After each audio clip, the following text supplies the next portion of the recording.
저희들 인사드리겠습니다. 새해 복 많이 받으십시오. 저 아나운서 김병찬이고요. 반갑습니다. 유은혜학교 박신입니다. 여러분 새해 복 많이 받으시기 바랍니다. 참 코로나로 이렇게 세상이 멈춰버린 것 같은데 세월은 그렇게 틈이 많은지 벌써 올해도 이렇게 끝자락에 이르고 있습니다.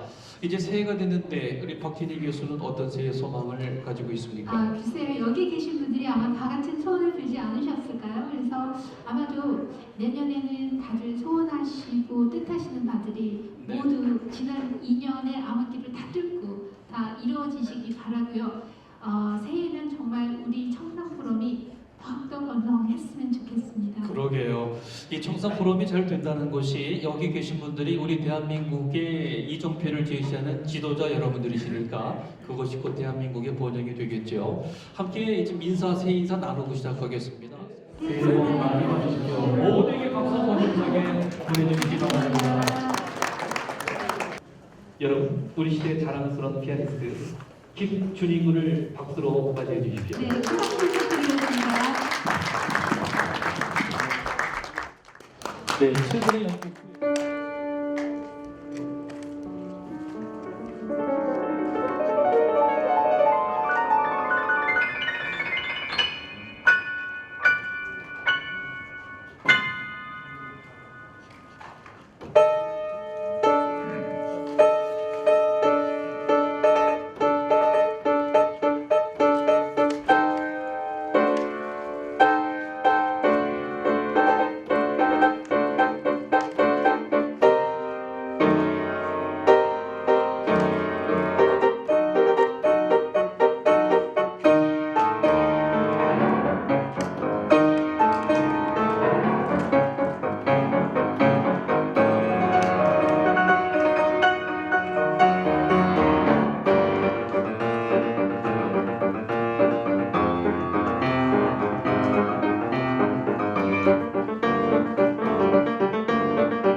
이렇게까지 한 이유가 있다고 생각이 됩니다. 제가 연령이 많다고 하지만은 또 우리 오명 회장님도 이제 80이 넘었죠. 근데 이런 분들이 딱 버티고 계시기 때문에 또 뒤를 따라서 오시는 분들이 많고 해가지고 이래저래 청산 포럼은 영원하게 잘 모이는 모임이 되지 않겠느냐 이렇게 생각합니다. 사실상 연말이고 해서 또 강의하실 분을 모신다는 게 보통 일은 아니었고 고민을 많이 했는데 모든 것을 다 제끼고 한국 국민들한테 존경받는 분이 누군가를 생각해서 이번에 반기문 총장을 모시게 돼서 무한한 영광으로 생각합니다. 이분을 볼 때마다 국민의 한 사람으로서 외교관 출신으로서 나눠보려고 할 수 있고 또 우리 국가의 위상을 세계적으로 요새 방탄소년들이 5%에 넘는 20%로 올린다고 하지만 이분의 역할은 몇 프로라고 얘기를 할 수는 없겠지만은 우리 외교관으로서 국민으로서 우리 국민의 위신을 세계 방방곡곡에 알리는 분으로서는 아마 처음이라고 생각이 듭니다. 또 제가 그분을 볼 때마다 동경이 가는 것은 여기 서울에 외국 대사가 저희 시대에는 10명이 될까 말까 했는데 그때는 미국 대사하고 일본 대사를 비교하면 다 엉터리 대사였어요. 그래서 요새는 110명밖에 안 되는 대사들이 105명으로 내렸습니다. 총장님. 68년도에 저보고 미국에서 오라고 얘기했을 때 그분이 여러 가지 얘기하는 중에 하나의 고민을 털어놓았는데 딴 게 아니었고 이 원자력 발전소 만들면은 좋긴 좋은데 첫 번에는 투자하는 것이 많이 들어가지만은 일단 지어놓으면은 제일 헐값으로 공급할 수 있는 게 원자력 발전소라는 말씀을 하시면서 그때 벌써 그거는 환경 얘기를 꺼내면서 이 환경에 이게 사고가 나면은 큰일인데 이걸 잘 관리해서 사고가 안 나게 하면은 친환경이 될 수 있다고. 오늘 특별히 이 방 총장께서 이웃 변화를 포함한 말씀을 하시겠다고 하셨는데 또 우리 청산 포럼에는 환경장관도 잘 하셨고 또 우리 사회에 환경에 많이 교성을 알려주시게 된 이만희 장관이 계시고 그래서 오늘 시간 관계로 방 총장님께서 말씀하시는 걸 흐물흐물 다 대답을 못 해드려도 이만희 장관이 계시니까 그분한테 물어보시면 모든 걸 다 알 수 있을 것 같습니다. 여러분들 앞으로 며칠 안 남았지만은 대한민국 국민으로서 태어났다는 게 얼마나 행복한가 하는 걸 생각하면서 또 이런 나라를 훌륭하게 만들어 주신 그분들 이름을 구태여 얘기 안 하겠지만 그런 분들을 다시금 존경할 수 있는 그런 사회가 되기를 바라면서 한 번 더 우리 방 총장께서 부인과 같이 우리나라의 위상을 높여주고 우리나라를 훌륭하게 만든 큰 일을 해주고 대해서 감사드리는 마음으로 또 큰 박수를 이번에 기립박수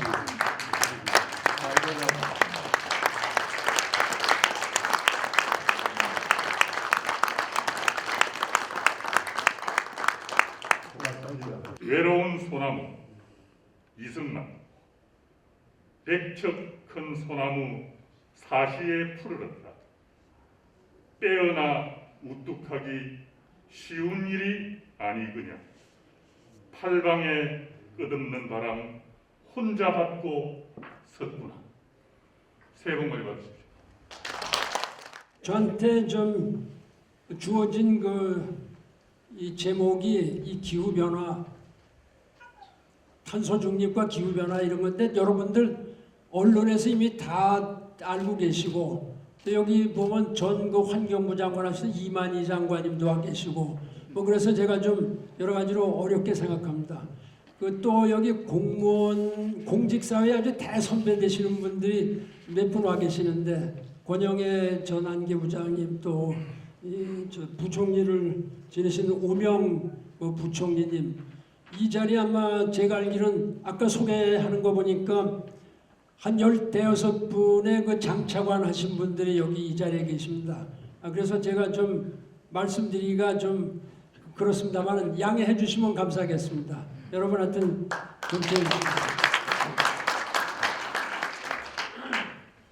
우리가 지금 현재 이 세대에서 가장 중요한 그 화두가 기후 변화하고 지속 가능 발전입니다.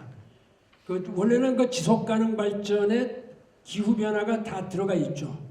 그 제가 지금 요 배지를 달고 있습니다. 이게 유엔이 정한 그 Sustainable Development Goals (SDG를) 17개 골을 상징하는 겁니다. 여기에 기후 변화가 하나가 들어가 있습니다. 그러면 Sustainable Development 뭐고 기후 변화는 뭐냐 이렇게 생각을 하실 텐데 이 Sustainability 지속 가능 발전 우리 저 김대중 대통령 때 대통령 직속위원회로 지속 가능 발전회가 있었습니다. 근데 그때 당시만 해도 제가 차관이었는데 지속 가능 발전이라는 말이 상당히 좀 어색한 것 같아요. Sustainable Development를 이제 한국말로 번역을 했는데 이게 지속 가능 발전이다. 상당히 하여튼 약간 우리도 이 지속 가능 발전에 대해서 일찍 시작을 했습니다.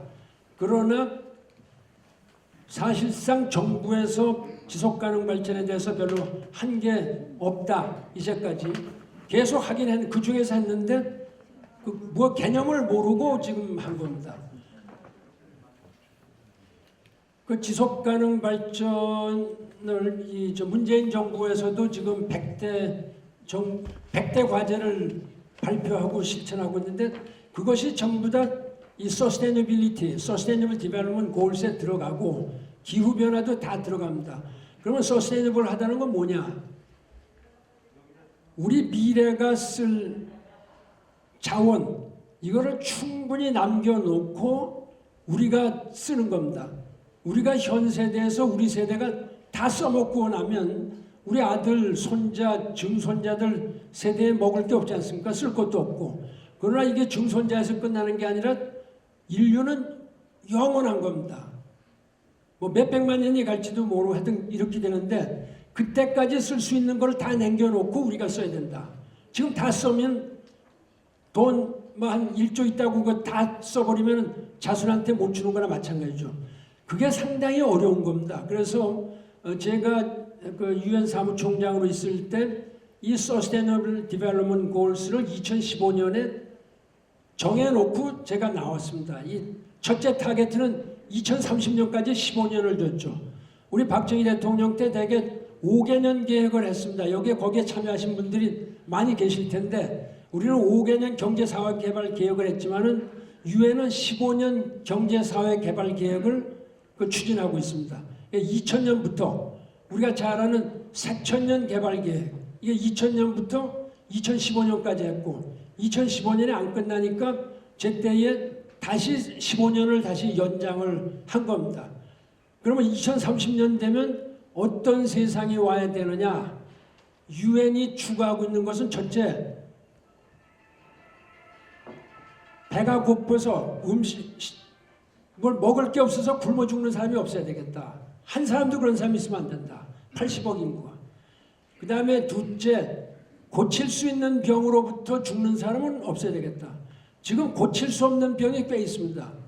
그러나 고칠 수 있는 병, 그러니까 preventable disease, 여기로부터 죽는 사람은 없어야 되겠다. 그러나 고칠 수 있는 병으로부터 많은 사람이 죽고 있습니다. 이거 안 된다. 2030년 되면 세계 모든 학생들 중에서 최소 중등학교는 나와야 된다. 그러나 아직도 초등학교를 못 가고 있는 사람들이 한 15억 정도 됩니다. 어린아이들이. 이런 거를 다 맞출 수 있느냐. 그 다음에 양성평등이 확실하게 2030년까지 이루어져야 된다. 이런 거. 그 다음에 모든 사람이 아주 decent job, 그참 고귀한 직장이 다 있어야 되겠다. 다 그런 걸 다 할 수가 있겠느냐 등등 있습니다.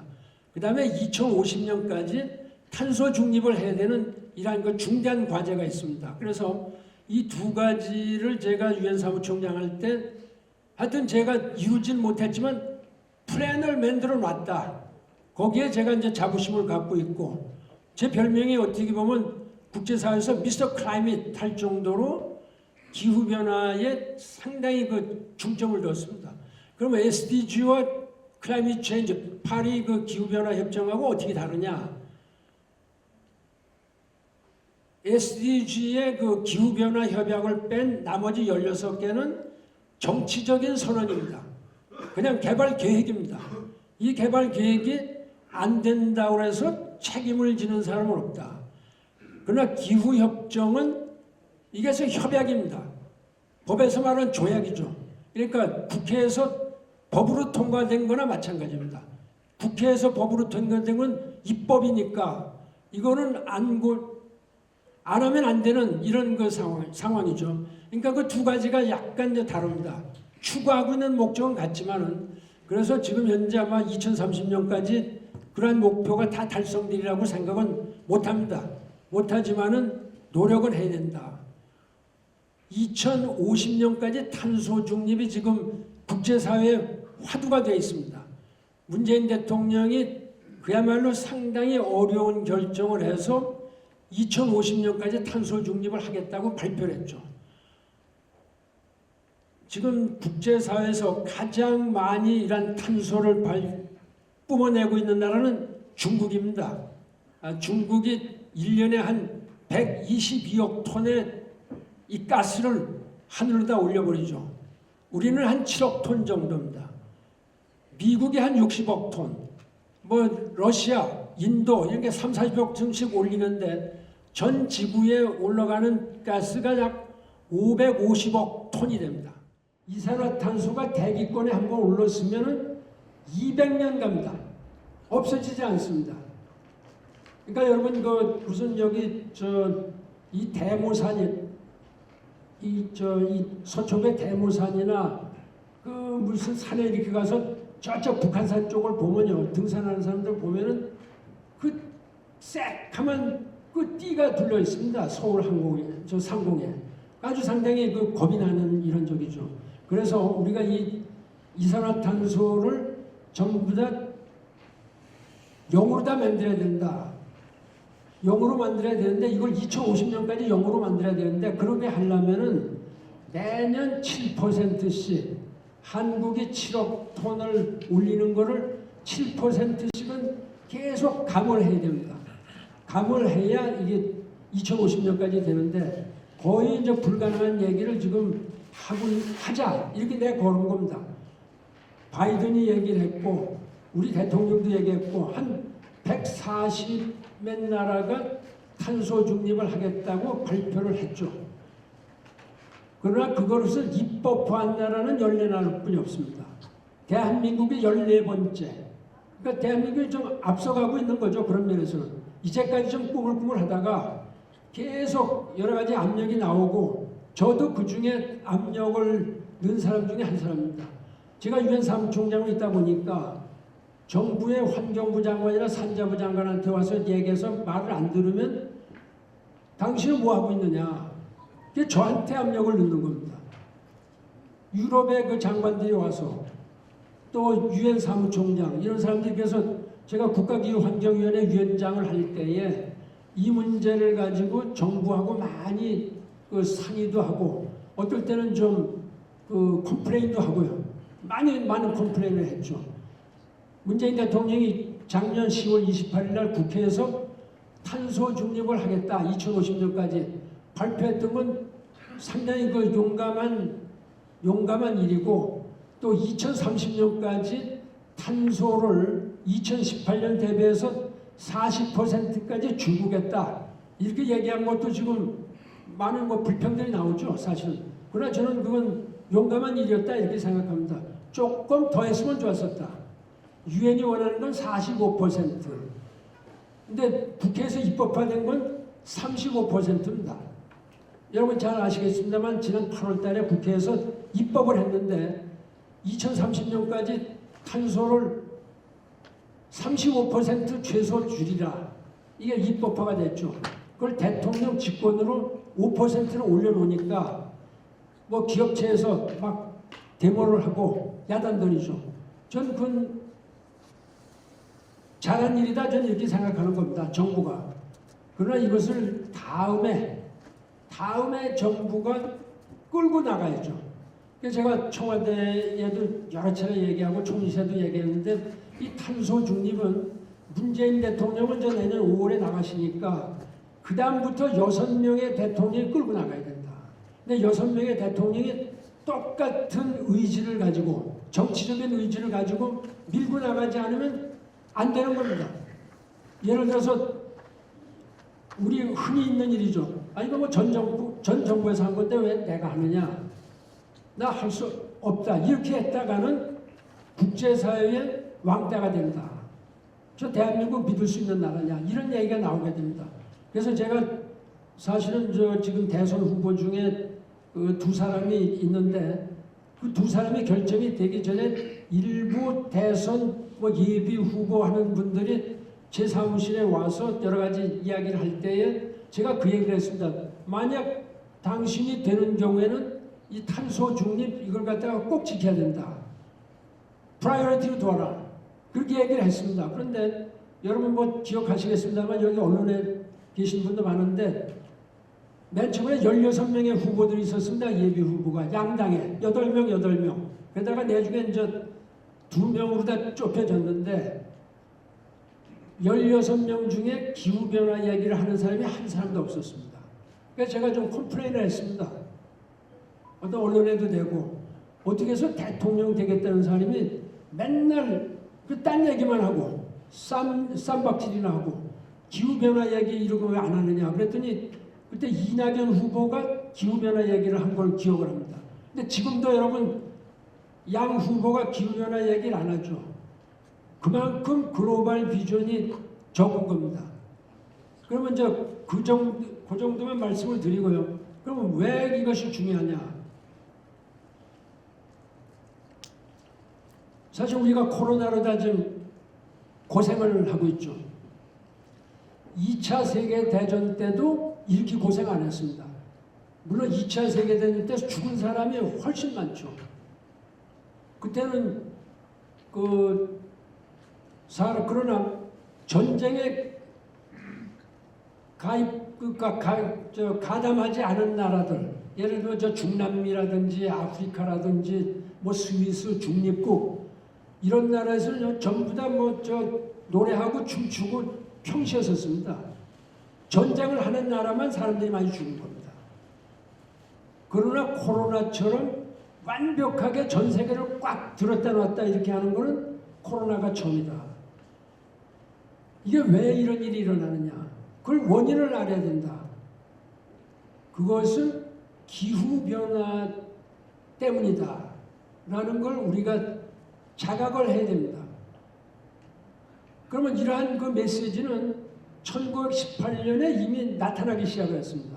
왜냐하면 1850년에 이 산업혁명이 일어났죠. 제1차 산업혁명이라서 자동차가 나오기 시작하고 비행기가 나오기 시작을 하고 그러면서 여러 가지 대기 조건이 나빠지기 시작을 하는데 첫째 메시지가 1918년 스페인에서 유럽에서 났습니다. 소위 그 스페니쉬 플루.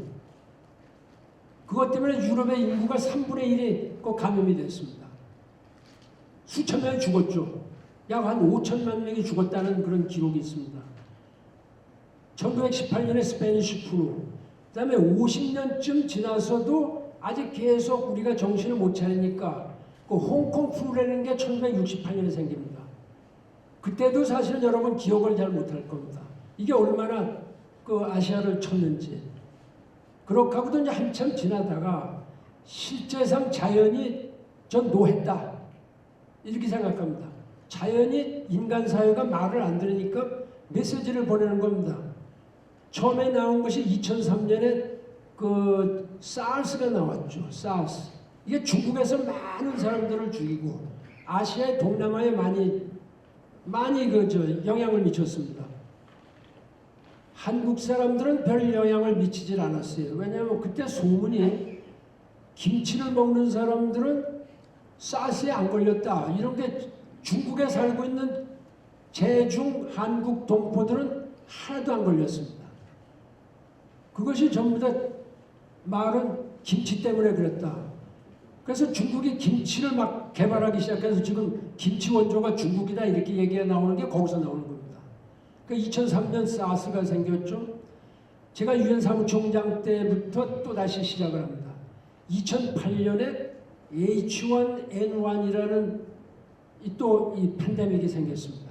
이거 주로 아프리카를 쳤습니다. 여러분 기억을 못할 겁니다. 제가 막 제네바 WHO로 쫓아가고 세계 그 30대 제약회사 회장들을 부르고 그때 우리나라에 110자인가요? 110자 그 부회장이 오셨어요. 그렇게 하다 2009년에 또 뉴 H1N1이라는 게 또 발동이 되고 제가 그때 약간 좀 무식한데 2008년에 그 제약업자들을 이렇게 모아놓고 백신을 빨리 좀 개발해 주십시오. 저는 그냥 뚝딱하면 나오는 줄 알았죠. 제약회사는. 근데 이번에 보니까 백신 만드는 게 그렇게 힘들다는 걸 처음 알았습니다. 사실은 그 이후에 물론 알았지만요. 그렇게 그 힘든 그 저기를 갖다가 거쳤죠. 그 다음에 2014년에 에볼라라는 것이 지금 아주 아프리카를 휩쓸었습니다. 그때의 유엔이 어마어마한 오퍼레이션 했죠. 그때의 그 각오를 가지고 만약 이 코로나를 대응했다면 우리가 이렇게 고생을 안 했을 겁니다. 2014년에 에볼라라는 것이 우리나라 사람이 또 기억을 잘 못하는데 치사율 45%. 치사율 45%. 지금 코로나는 치사율 한 1.67%뿐이 안 됩니다. 2%가 안 되죠. 근데 그때는 걸리면 둘 중에 하나 죽는 겁니다. 이게 특히 아프리카 세 나라, 라이베리아, 시에라레온, 기니 이 세 나라를 쳤는데 어마어마하게 쳤습니다. 제가 사무총장 때고 그때도 WHO가 이걸 자꾸 꼬무잡거리는데 가만 보니까 안 되겠어서 이거는 유엔 전체 차원에서 해야 되겠다. 이렇게 해서 그걸 뺏어왔습니다. 유엔 WHO 사무총장은 유엔 사무총장 휘하에 한 사람으로 된 거죠. 그 여러분 기억하시는지 모르겠습니다만 그 마가렛 찬이라고 중국 사람이 그때 WHO 사무총장을 했었는데 뭐 울고불고 했죠. 울고불고 했죠. 자기 자존심도 있고 또 되는 것도 없고 유엔이 그걸 들어와서 안전보장의 이사회에 보고를 했습니다. 이 에볼라가 국제사회의 평화와 안전에 심각한 위협이 된다. A serious threat to the maintenance of international peace and security. 이렇게 보고를 해서 안보에서 딱 하루 만에 결정이 됐고 총회에서 특별 미션을 만들었습니다. 에볼라 대응 특별 미션. 그다음에 미국과 영국, 불란서 세 나라에서 군대를 파견했습니다. 전투, 정치적인 그 컨플릭트, 분쟁, 또 전쟁이 아닌데 유엔이 군대를 파견한 질병의 군대를 파견한 것은 유엔 역사상 처음입니다. 그래서 그야말로 1년 내에 완전히 끝내버렸죠. 제 자신 아프리카를 방문하고 그 지역을 방문했습니다. 이 에볼라 지역을. 그래서 21일간 유엔 사무총장이 21일간 자가격리를 당했습니다. 매일 간호사가 와서 아침 저녁으로 제 체온을 재고 그렇게 했습니다. 그거 여러분 잘 기억을 못하는데 우리나라는 우리나라한테 영향을 미치지 않으면 신문에 보도를 안 해. 이 중요한 일을. 그게 제가 안타까운 겁니다. 그래서 이번에 그 코로나 저기가 났길래 작년 3월 달에 벌써 이게 우한에서 났느냐 어쩌냐 여러 가지가 얘기 나올 때죠. 제가 테드로스 WHO 사무총장한테 전화를 걸었습니다. 전직 사무총장으로서. 이거 가만히 보니까 심상치 않다. 당신 혼자 할 수가 있는 일인 거 아닌 것 같다.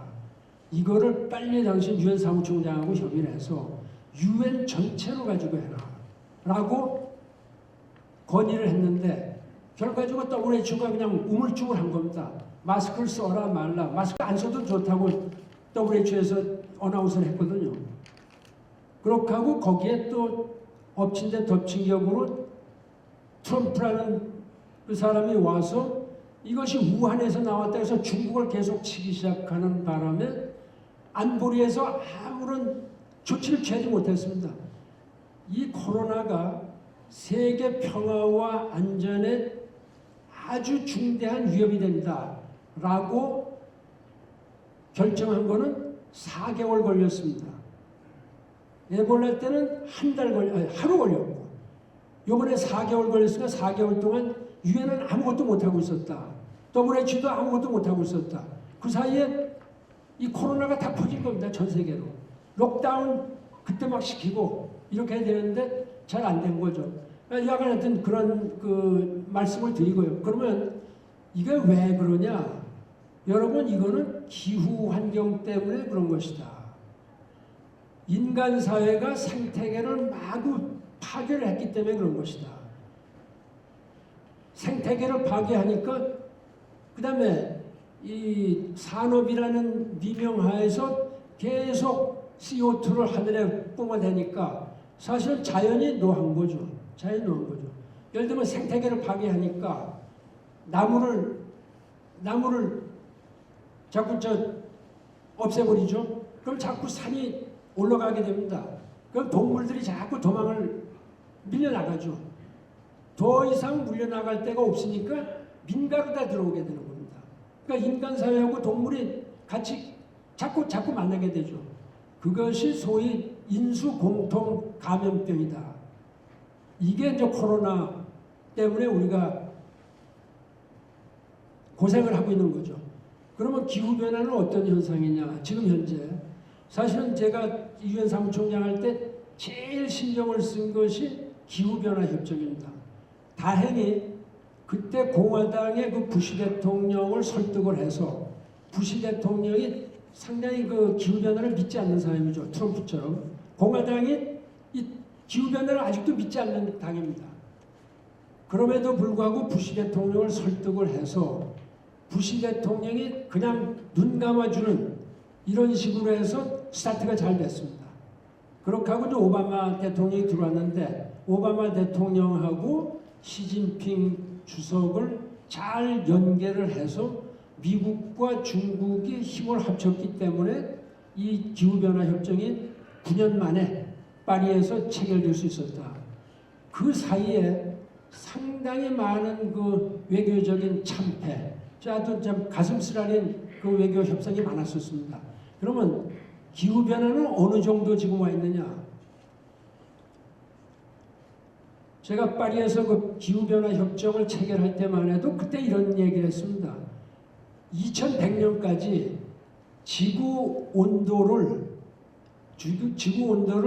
섭씨 2도 올라가는 거로 다 막아야 된다라고 결정을 했습니다.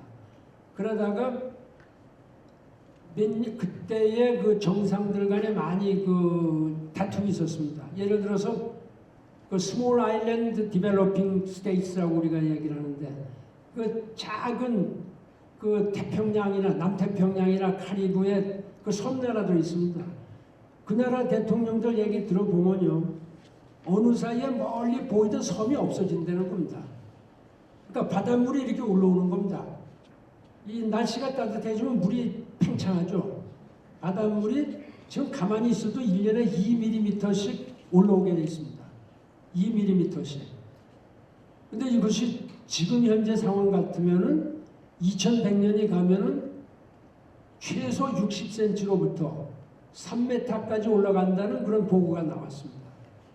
그러면 미니멈으로 60cm가 올라왔다. 이 서울 시내가 물이 60cm 차면은 서울 시내는 죽은 겁니다.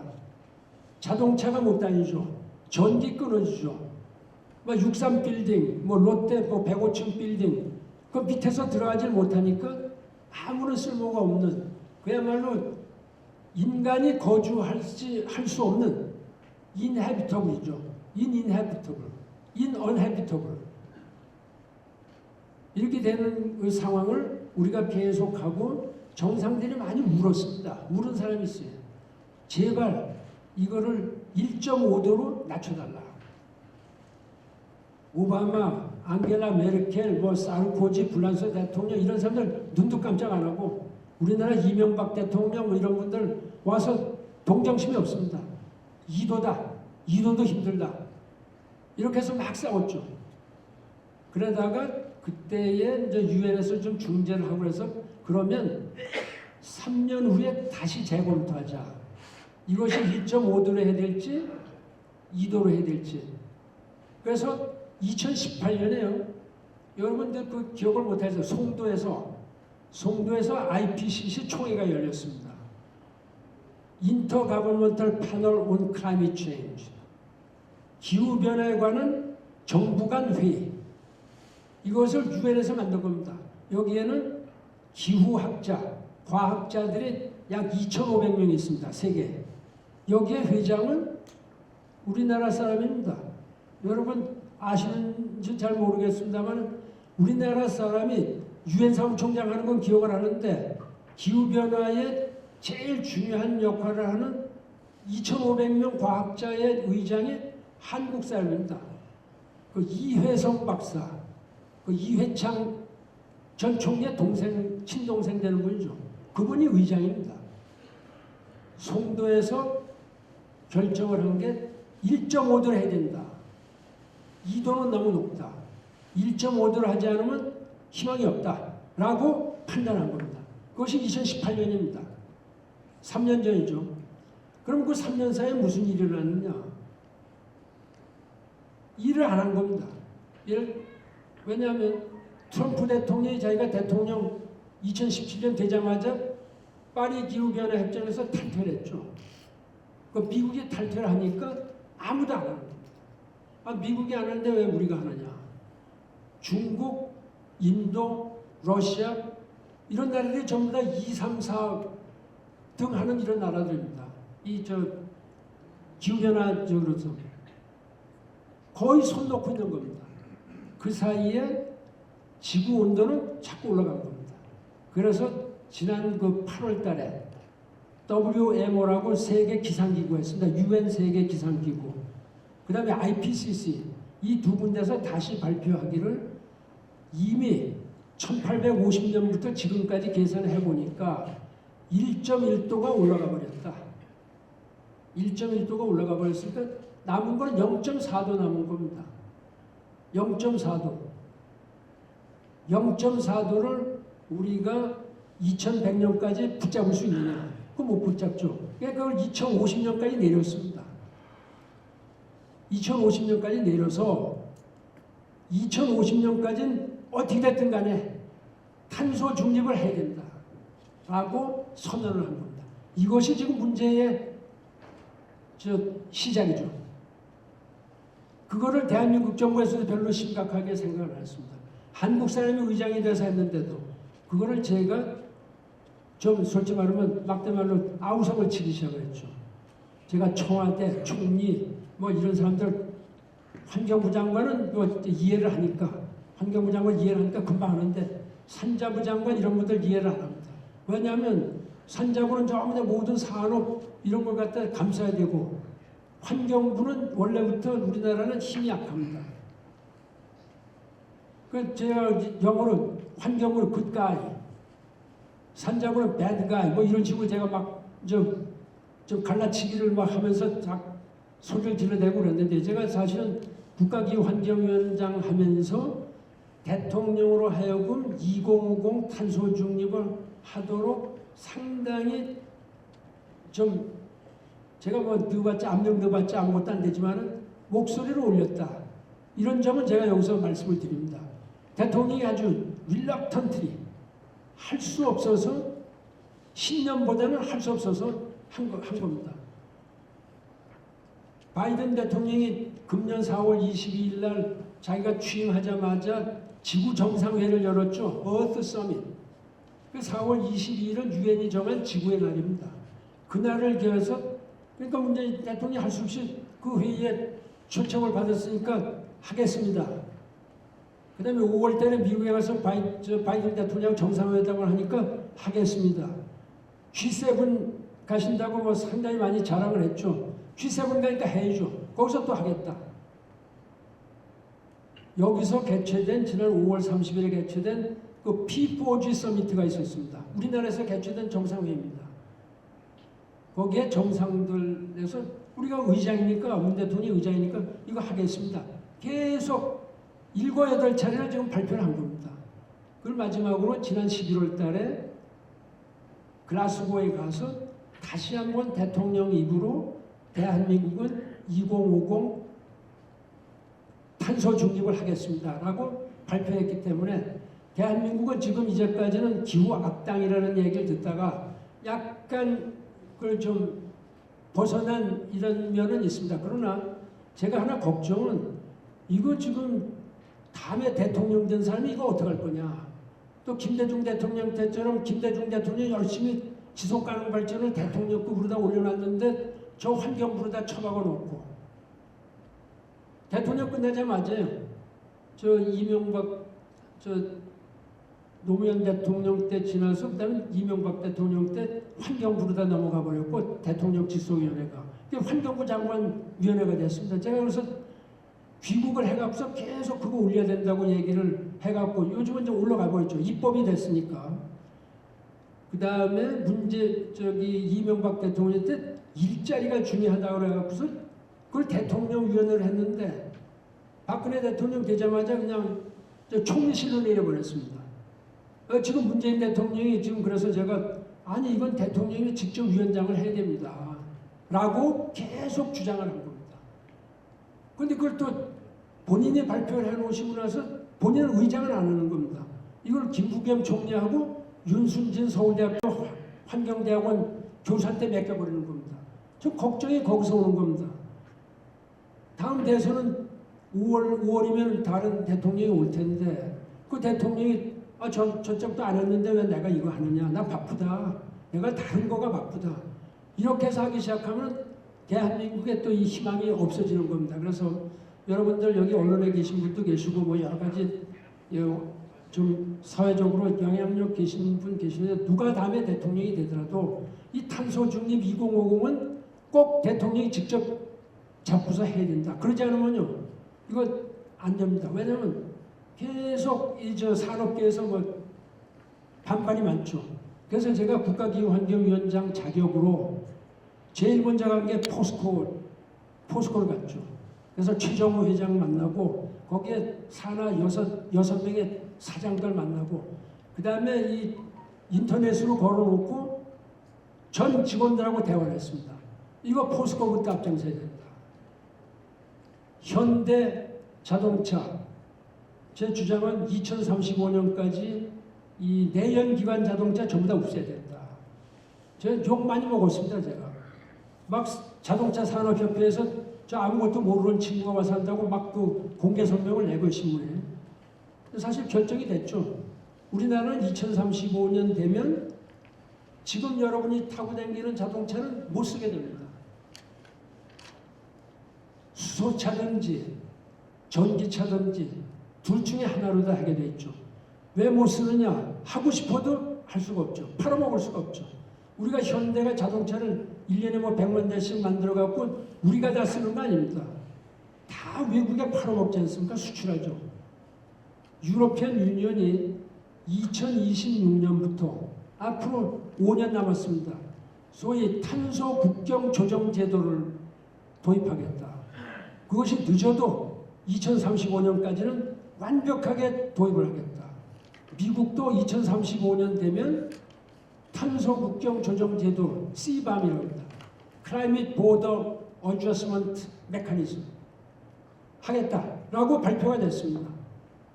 유럽에서는 입법화가 돼가고 있고요. 그러면은 현대에서 아무리 좋은 자동차를 만들어도 미국에 팔아먹지 못합니다. 왜냐하면 세금을 무지하게 때리니까 이 탄소와 관련된 엘리멘트는 전부 다 세금을 매기는 겁니다. 그러면 예를 들어서 뭐 1,000만 원의 자동차를 만들었는데 가서 세금을 한 500만 원씩 이렇게 때려버리면은 그 아무것도 안 되는 거죠. 그러니까 지금 이거는 현대자동차도 정의선 회장이 2035년부터까지는 다른 전기차, 수소차로 하겠다 이렇게 얘기를 하는 겁니다. 여기서 이제 하나 그 국민 간에 이제 논란이 되고 있는 것이 에너지 믹스입니다. 에너지를 어떻게 해야 되느냐? 에너지는 여러 가지 소스가 있죠. 뭐 제일 쉽게 석탄부터 시작해서 휘발유, 디젤, 또 이 원전, 또 이 재생에너지, 뭐 등등 여러 가지 에너지원이 있습니다. 이 에너지 믹스를 어떻게 하느냐? 이것이 탄소 중립 2050을 하는 큰 그 키가 될 것이다. 그런데 우리나라는 지금 탈원전을 해놨죠. 사실은 제가 민주당 정권 때 제가 장관을 했습니다. 노무현 정부 때. 그때 유엔 사무총장이 됐고 또 지금 현재 민주당 정권이지만 제가 비판했습니다. 제가 정치적으로 약간의 그 빚이 있습니다. 사실은. 그 민주당에서는 저 사람이 왜 노무현 대통령 때 장관까지 한 사람이 왜 이렇게 까느냐 뭐 이렇게 얘기를 할지 모르지만 저는 전직 사무총장으로서 대한민국의 미래를 위해서 이래면 안 된다라고 제가 처음부터 비판을 했습니다. 그것이 언론에도 좀 보도가 됐는데 충분한 에너지가 있는데도 불구하고 그걸 일부러 안 쓰겠다. 돈을 들여서 안 쓰겠다. 이런 거는 좀 현명하지 못하고 정상적이지도 않고 합리적이지 않다. 이런 생각을 합니다. 예를 들어서 탄소중립위원회에서 이런 식으로 발표를 했습니다. 2050년까지 이 원전을 지금 현재 29%를 쓰고 있습니다. 우리나라 에너지가 100이라면 29%는 원자력 발전소에서 나오죠. 이거를 7%로 깎아내리겠다. 그 다음에 지금 재생에너지, 풍력, 이 솔라 파워, 이런 거를 지금 현재 우리가 6몇 %입니다. 지금 우리가 가용한 게 이거를 2030년까지 해서 71%까지 올리겠다고 이렇게 했습니다. 그러니까 선이 완전히 거꾸로 다 이렇게 됩니다. 하나는 이렇게 내리고 하나는 이렇게 올리고 이런 거죠. 그거는 좀 공부를 별로 안 한 사람도 봐도 과하다. 꼭 이렇게 할 필요가 있느냐. 그 다음에 대한민국은 이게 남한은 면적이 전부 다 9만 제곱킬로뿐이 안 되는데 그 중에 70%가 산입니다. 임야입니다. 산을 깎고 솔라 패널을 깔을 수는 없는 겁니다. 그러면 산을 깎는 그 디포레스테이션 그 자체가 기후 위기의 주범이 되는 겁니다. 디포레스테이션 어마어마한 그 기후 위기의 위험이 되죠. 꼭 그렇게 할 필요가 있느냐? 원전이라는 게 수명이 미니멈 40년이다. 지금 미국은 80년까지 올렸습니다. 더 지금 바이든 정부는 80년까지 하고도 20년을 더 올려서 100년까지 쓰겠다. 중국은 앞으로 15년 내에 2060년까지 탄소 중립을 하려면 워낙 그냥 많이 올렸으니까 1년에 122억 톤씩 올립니다. 이 가스를. 이거를 2060년까지 제로로 만들려면 원자력 발전소가 150개가 있어야 되겠다. 15년 내에. 여러분 그건 믿겨집니까? 15년 내에 원자력 발전소 150개를 짓겠다고 합니다. 발표를 했어요. 반면에 우리는 있는 거를 없앱니다. 왜 돈을 7천억씩 들여서 잘 고쳐놓은 걸 못 쓰게 하느냐. 이런 게 지금 국민들이 이해가 안 되는 겁니다. 저는 이게 보니까 민주당의 지금 대선 후보도 탈원전 얘기를 마음대로 못하니까 감원전 한다든가 뭐 이런 식으로 얘기를 하죠. 그러니까 지금 자기도 바꾸겠다는 얘기입니다. 물론 국민의힘이나 거기에서는 뭐 당연히 이거는 뭐 없앤다 이렇게 탈원전을 없앤다는 거죠. 그러니까 다시 복구를 하겠다 이런 얘기인데 저는요 이게 누가 대통령이 돼도 원전을 쓸 때까지는 써야 된다. 쓸 때까지는 써야 된다. 전 그게 아주 강한 그 신념입니다. 그러지 않으면 우리 2050 탄소 중립 못합니다. 할 수가 없어요. 언제 그 하세월에 이 솔라 에너지를 갖고 할 수 있느냐. 솔라 에너지나 풍력은 가널성의 문제입니다. 가널성. 그 컨티뉴티가 없다. 가다가 바람이 안 오면 습니다. 또 우리 겨울이 길죠. 눈이 오죠. 여름에 비가 많이 오죠. 그러면 결과적으로 못 쓰는 거죠. 그 다음에 밤에는 또 발전이 안 되죠. 밤에는. 이런 여러 가지가 있는데 이런 것은 미국처럼 뭐 텍사스나 캘리포니아나 아주 광활한 이런 땅이 있는데 그 다음에 햇빛이 많고 뭐 사우디, 뭐 아랍, 아프리카 이런 데서는 가능한데 한국에서는 그것이 주 에너지원이 될 수는 없다. 그거는 뭐 별로 공부 안 한 사람도 다 알 수 있는 이런 겁니다. 그래서 지금 저는요 우리 정부가 상당히 이 어떤 정파적인 이런 걸 떠나서 어떤 이념적인 걸 떠나서 과학이 말하는 그대로 나가야 된다. 과학이 말하는 대로 해야 된다. 그러니까 우리가 더 이상 주춤거릴 시간이 없습니다. 주춤거릴 시간이 없다. 왜냐하면 0.4도뿐이 남지 않았다는데 이걸 어떻게 메꿀 수가 있느냐. 전 세계가 힘을 합쳐도 안 됩니다. 전 세계가 힘을 합쳐도 안 되고. 그렇게 하고 또 더 문제되는 거는 지금 유럽, 그럼 일본은 이제 후쿠시마 때 뜨끔을 아주 완전히 당해갖고 원전을 다 문을 닫았었습니다. 다 사람들이 이해를 했고.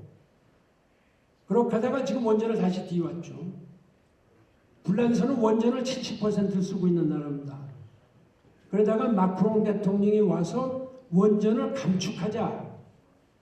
이렇게 감축을 하다가 마크롱 대통령이 최근에 며칠 전에 신문에 났습니다. 10조 유로를 더 집어넣어서 원전을 다시 더 짓겠다. 독일도 원래 탈원전, 앙겔라 메르켈도 탈원전적입니다. 그러다가 앙겔라 메르켈 나가기 전에 원전 다시 복구를 시킵니다. 왜냐하면 그렇지 않으면 2050년까지 탄소 중립을 못한다는 것이 현실적으로 증명이 되니까 과학적으로 봐서 이거는 그렇게 하는 게 맞다라고 이제 이 결론이 난 거죠. 그래서 이 문제는 저는 그 문재인 대통령께서 떠나시기 전에 좀 바로 정리해놓고 가시면 좋지만은 아니면은 다음에 대통령은 제 생각에는 그거 하지 않으면요 탈탄소 못할 거다 이렇게 생각을 합니다. 그렇게 하고 지금 시간이 없다. 시간이 없다. 왜냐하면 기후 위기가 닥치는 게 그전보다 훨씬 더 강합니다. 전 이건 제가 몸으로 겪었기 때문에 간 겁니다. 제가 여기 혹시 북극이나 남극 한 번이라도 가보신 분 계십니까? 이 자리에서. 그거 없을 겁니다. 대한민국 사람 중에 북극, 남극 가본 사람은 남극에 있는 세종연구소 기지에 있는 과학자 몇 분, 또 북극에 있는 다산기지연구소에 있는 과학자 몇 분, 그런 분들이죠. 저는 5번을 갔습니다. 남극, 북극을. 한 번은 제가 KBS도 대동을 지키고, 제 갈 때는 저 혼자 아무리 떠들어도 말이 안 되니까, 그 메이저 언론을 데려가죠. 그 KBS에 황상무라는 그 전에 그 앵커가 있었는데, 그분이 뉴욕 특파원 할 때 저를 따라서 저 남극을 한번 갔습니다. 남극 갈 때 사실은 상당히 그 위협을 느끼면서 갔습니다. 이게 빙하는 막 굴러 떨어지고 막 녹는데 우리 보니까 여러분 그 영화 보면은 해병대 그 뭐 몰래 상륙할 때 시커먼 그 고무주부 타고 가지 않습니까? 이걸 타고서 가는 겁니다, 지금. 유엔 사무총장이 지금 아는 뭐 그런 주부를 타고서 세종기지를 갔죠. 결과적으로 그 후에 무슨 일이 일어났습니까? 우리나라 과학자들이 빠져서 죽었지 않습니까? 그래서 국민성금을 하고 정부에서 그 쇠빙선을 사줬죠. 그때 정부가. 저도 그런 위협을 무릅쓰고 간 겁니다. 제가 북극에 가서 83도, 북위 83도까지 올라갔습니다. 쇠빙선을 타고. 더 이상 못 올라가는 데까지 올라가고, 그 가는 거는 그 다음부터는 탐험가들이 끌고 가야 됩니다. 그거는 제가 할 일은 아니고, 거기 가서 얼음을 깨보고, 온도를 재보고, 얼음 깊이가 무지하게 얇아졌다. 지금 북극 얼음이 다 녹으면 북극해가 열려서 상당히 해운 운송을 막 빨라진다는 얘기입니다. 그만큼 많이 녹고 있죠. 그린란드라고 갔는데 그린란드는 우리나라 한반도의 5배 되는 면적입니다. 그린란드가. 얼음의 두께가 150km입니다. 얼음의 두께만. 사방 1000km, 1000km. 100만 제곱킬로미터죠. 이게 다 얼음덩어리입니다. 이게 녹기 시작합니다. 한 달에 85억 톤의 얼음이 금년에 녹았습니다. 금년에. 그 다음에 세계에서 제일 추운 데가 어디냐? 러시아의 베르호얀스크다. 베르호얀스크. 1월 달에 마이너스 48도. 1862년에는 마이너스 69도까지 갔다고 합니다. 그런데 금년 8월 달에 무슨 일이 일어났느냐? 섭씨 45도까지 올라갔습니다. 베르호얀스크에서. 러시아의 동토에서. 그러면 섭씨 45도하고 마이너스 48도하고 93도가 되지 않습니까? 절대 차이가. 93도면 거의 물이 끓는 온도입니다. 이게 지금 일어나고 있는 일입니다. 그러니까 바닷물이 올라가는 겁니다. 바닷물이 올라가죠. 바닷물이 점점 올라가면요. 이게 지금 예를 들어서 2050년까지 저희가 안 되면 인천, 진해, 이 울산, 이런 해변에 있는 도시들은 전부 다 물에 잠긴다. 해변이. 제가 그런 섬나라들을 가봤습니다. 이 남태평양에 키리바스라는 조그마한 섬이 있고, 또 마샬 아일랜드, 휘지, 솔로몬 아일랜드 이런 데를 쭉 가봤는데, 거기에 나이 든 사람들 얘기 이렇게 들어보면요, 멀리 보이는 섬이 언젠가 없어진다는 겁니다. 왜냐하면 물이 계속 올라오기 때문에 바다 전체가 올라오는 겁니다. 그렇게 되면 인간이 거주할 수 없는 상황이 되죠. 인간이. 그렇게 해서 그 사람들, 과학자들이 지금 이런 얘기를 합니다. 100년 내에, 전 이건 정확히 모릅니다. 과학자들 얘기입니다. 100년 내에 제6차 대멸종이 일어난다. 대멸종은 뭡니까? 지구가 물에 잠기든지. 하여튼 대멸종은 지구상에 살고 있는 모든 종, 스피시스, 사람, 동물, 식물 70% 이상이 없어지는 겁니다. 멸망하는 겁니다. 그것이 100년 내에 올지도 모른다. 이런 어마어마한 경고를 합니다. 그리고 5차 대멸종은 언제 일어났느냐? 6,500만 년 전에 일어났습니다. 6,500만 년 전에. 왜 그러면 재수없게 6,500만 년 전에 제5차 대멸종이 일어났는데 6차 멸종은 지금 앞으로 100년 내에 이런 것이 있을 수 있다고 과학자들이 얘기를 하느냐. 그 지질학자들 얘기입니다. 그러니까 우리가 더 이상 기다릴 수가 없다. 요런데 여러분들이 좀 아주 상당한 인식을 가지는 것이 필요하다. 그냥 신문 보실 때 적당히 이렇게 보시지 말고요. 옆에 사람들한테 이야기를 하고, 정부에 계신 분들한테 이야기를 하고, 언론에서 좀 더 많은 노력을 해서 좀 경각심을 갖도록 해야지 되는 거 아니냐. 이런 것이 이제 제가 지금 여러분께 말씀을 드리고자 하는 겁니다. 그래서 기후변화가 지금 현재는 이 지구상에서 지구에 대한 위협도 되고 인간에 대한 위협도 된다. 이거를 잘해야 팬데믹도 앞으로 더 안 생긴다. 그래야만 우리 이제 자손들이 만만대로 잘 살아간다. 이런 그 확실한 그 연관성을 이해를 해주시면은 이해하는데 도움이 될 것이다. 제가 우리 이 회장 서 있는 거 보니까 좀 시간이 다 된 것 같습니다. 그래서 이 정도에서 말씀을 마치고 제가 너무 좀 두껍게 말씀을 드렸습니다만은 그 나름대로 제가 여러분께 그 지속 가능 발전의 필요성, 기후 변화의 필요성 요거에 대해서 좀 말씀을 드리고 우리 사회에 다 지도적인 위치에 계신 분들이기 때문에 이런 내용을 많이 그 전파를 해서 교육을 시키는 것이 필요하겠다 이렇게 생각합니다. 경찰서 감사합니다. 고맙습니다.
네.